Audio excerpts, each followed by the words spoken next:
Hello everyone, मैं शोभा। आज का हमारा टॉपिक है यूकैरियोटिक सेल्स। हमने पिछले क्लास में देखा था कि लिविंग ऑर्गेनिज्म को हमने 5 बेसिक किंगडम में क्लासिफाई कर रखा है: Monera, Protista, Fungi, Plantae and Animalia.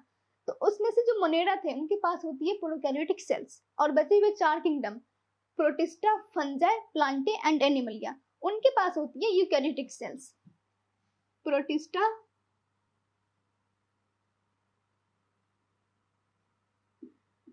Fungi, Plantae and Animalia,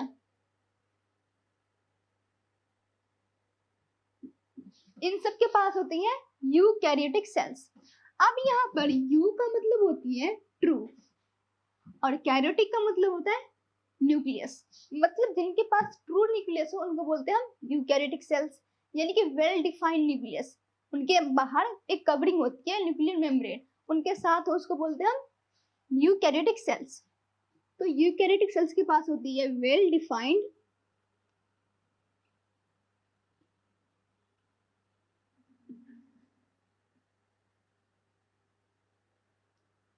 nucleus with nuclear membrane.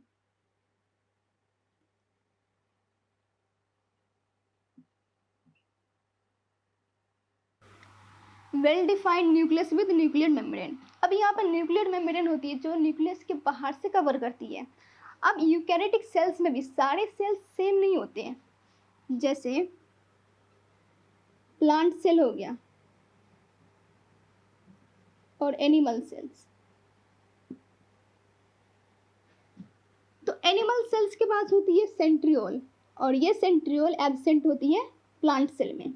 Centriole होती है जो सेल डिवीजन में हेल्प करती है, सेल डिवीजन में हेल्प करती है,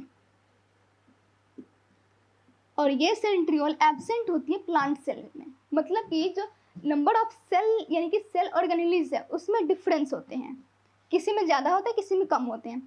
तो प्लांट सेल्स में प्लास्टिड्स होती है जो पिगमेंट कैरी करती है, लार्ज वैक्यूल्स होते हैं, लार्ज वैक्यूल। वैक्यूल होते तो एनिमल सेल्स में भी, लेकिन इसमें बहुत छोटे छोटे होते हैं, नाक के बराबर होती है। लेकिन प्लांट सेल्स में वैक्यूल होते बहुत बड़ा। प्लांट सेल्स के पास सेल वॉल भी होती है, और ये सेल वॉल एब्सेंट होती है एनिमल सेल्स। ये तो नहीं कुछ यूकैरियोटिक सेल्स के बारे में कुछ बेसिक फीचर्स। अब हम पढ़ेंगे यूकैरियोटिक सेल्स के सेल ऑर्गेनेल्स के बारे में। तो सबसे पहले हम पढ़ेंगे सेल मेम्ब्रेन के बारे में। तो सेल मेम्ब्रेन को हम प्लाज्मा मेम्ब्रेन भी कहते हैं। अगर मैं बात करूँ एनिमल सेल की, तो एनिमल सेल में ये सेल मेम्ब्रेन सबसे आउटरमोस्ट लेयर होती है। सपोज ये एनिमल सेल है, ये इसका सेल मेम्ब्रेन होती है, सेल मेम्ब्रेन, और इसके अंदर न्यूक्लियस और ये साइटोप्लाज्म। तो it is the outermost covering of animal cell. और यहीं पर अगर मैं बात करूं बैक्टीरिया, फंजाई और प्लांट सेल, तो इन सब का ये सेकंड सरफेस होती है।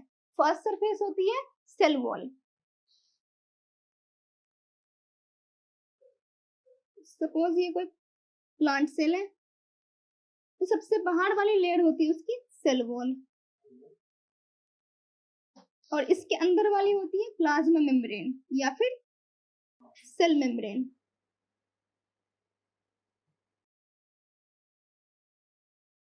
और न्यूक्लियस होती है साइटोप्लाज्म। तो it is the second surface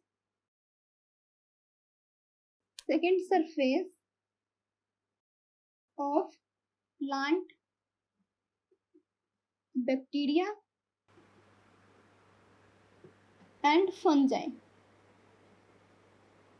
तो प्लांट, बैक्टीरिया और फंजाई की होती है सेकेंड सरफेस। अगर आपसे पूछा जाए कि सेल मेम्ब्रेन या कोशिका झिल्ली बननी कैसे होती है, यानी कि इनका कॉम्पोजिशन क्या है, तो सेल मेम्ब्रेन या कोशिका झिल्ली बनी होती है लिपिड, बाइलेयर और प्रोटीन से बनी होती है। अब ये लिपिड कैसा होती है? लिपिड होती है फॉस्फोलिपिड। फॉस्फोलिपिड। अब लिपिड और प्रोटीन की अमाउंट अलग अलग सेल में वेरी कर सकती है। जैसे फॉर एग्जांपल आरबीसी यानी रेड ब्लड सेल में लिपिड की अमाउंट होती है 40%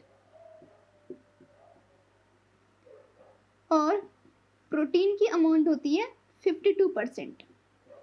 अब आप कहेंगे कि 8% कहाँ गया? तो 8% हो सकता है कि वो कोलेस्ट्रॉल हो और कार्बोहाइड्रेट हो। कोलेस्ट्रॉल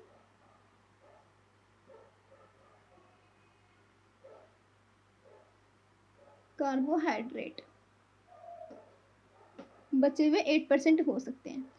अब हम पढ़ेंगे सेल मेम्ब्रेन के स्ट्रक्चर के बारे में। तो सपोज ये सेल मेम्ब्रेन है यानी कोशिका झिल्ली।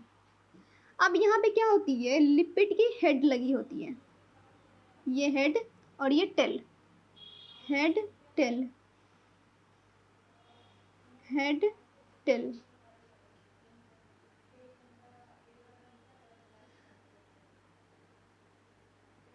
अब ये जो हेड है, ये हेड होती है पोलर यानी कि हाइड्रोफिलिक, वाटर लविंग। पोलर होती है ये यानी हाइड्रोफिलिक।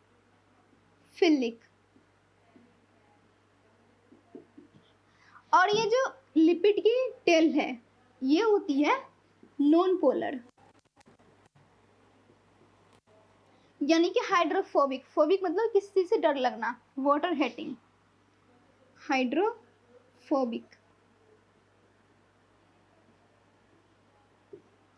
अब यहाँ पे कुछ प्रोटीन्स लगे होते हैं।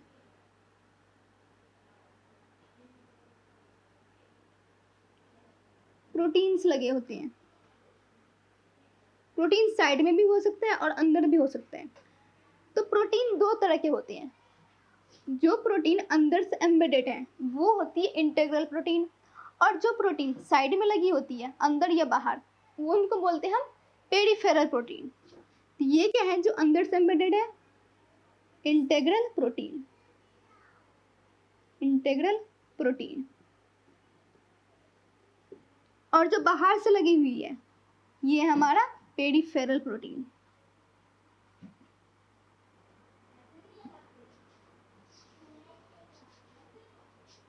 अब जो पेरिफेरल प्रोटीन होती है ये सेल को सपोर्ट प्रोवाइड करती है, और जो इंटीग्रल प्रोटीन होती है ये एक चैनल की तरह एक्ट करती है यानी कि ट्रांसपोर्ट में हेल्प करती है।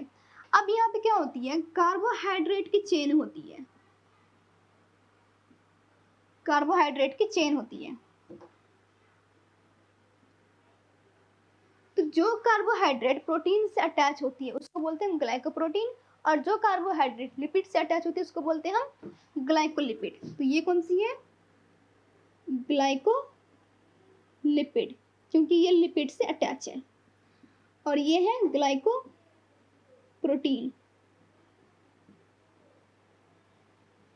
ये तो रही सेल मेम्ब्रेन के स्ट्रक्चर के बारे में। अब हम पढ़ेंगे कि सेल मेम्ब्रेन का नेचर कैसे होता है। Nature of cell membrane. तो सेल मेम्ब्रेन का नेचर होती है सिलेक्टिवली परमिएबल या फिर सेमी परमिएबल। सिलेक्टिवली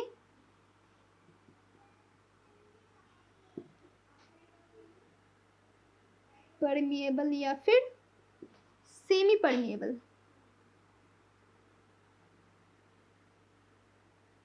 यहाँ पर सेमी का मतलब होती है कि आधा, यानी कि जो चीजें इंपॉर्टेंट है सिर्फ वही चीजें ट्रांसफर होएगी।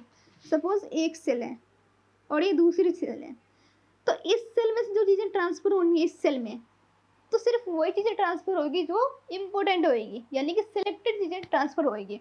तो ये रही सेल मेम्ब्रेन यानी कोशिका झिल्ली के बारे में कुछ बेसिक चीजें। तो आज के वीडियो में इतना ही है। हम अगले वीडियो में पढ़ेंगे कि सेल मेम्ब्रेन से कैसी चीजें ट्रांसपोर्ट होती है, यानी कि transport across membrane. Thank you for watching.